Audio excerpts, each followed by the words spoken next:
മോളെ, നമ്മള് കിടക്കുമ്പോ എന്താ പറയാ? ഉറങ്ങാൻ കിടക്കുമ്പോ ആദ്യം അതിന്റെ മേലെ ഖുർആൻ ഓതൂല നമ്മള്. അങ്ങനെ ഖുർആൻ ഓതിച്ച് നമ്മളത് അത് കഴിഞ്ഞിട്ട് നമ്മൾ 2 വർഷം 8 വർഷം ഖുർആൻ ഓതിട്ട് പിന്നെ അതിന്റെ മേലെ ഒരു ബിസ്മിക്കല്ലാഹ അയ്യാ മഹ്മൂദ്. പിന്നെ നേരെ വെളുത്ത് നീച്ചാല് അൽഹംദുലില്ലാഹി അല്ലദീ അഹ്യാനാ ബഅദ മാ അമാതനാ വഇലൈഹി നുശൂർ. നീ ബാത്റൂം പോകുമ്പോഴെന്താ പറയാ? അല്ലാഹുമ്മ ഇന്നി അഊദു ബിക മിനൽ ഖുബ്സി വൽ ഖബാഇസി. ബാത്റൂമിൽ ഇറങ്ങുമ്പോഴോ? അഫ്റാനക്കല്ലാഹ്. നീ ഭക്ഷണം കഴിക്കുന്നതിന്റെ മുന്നേ നൂറുമോൾ എന്താ പറയല്? ഭക്ഷണം കഴിക്കുന്നതിന്റെ മുന്നേ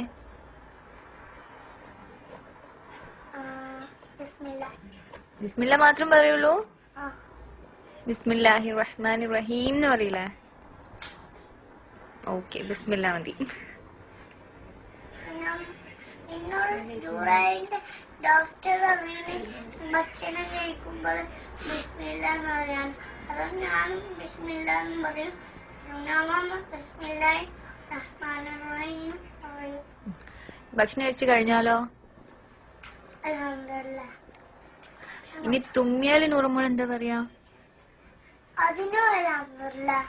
അൽഹംദുലില്ലാഹ്. അപ്പം ആമാമ എന്താ പറയാ? തറാഖുമുല്ലാഹ്. അപ്പൊ നൂറുമോളോ?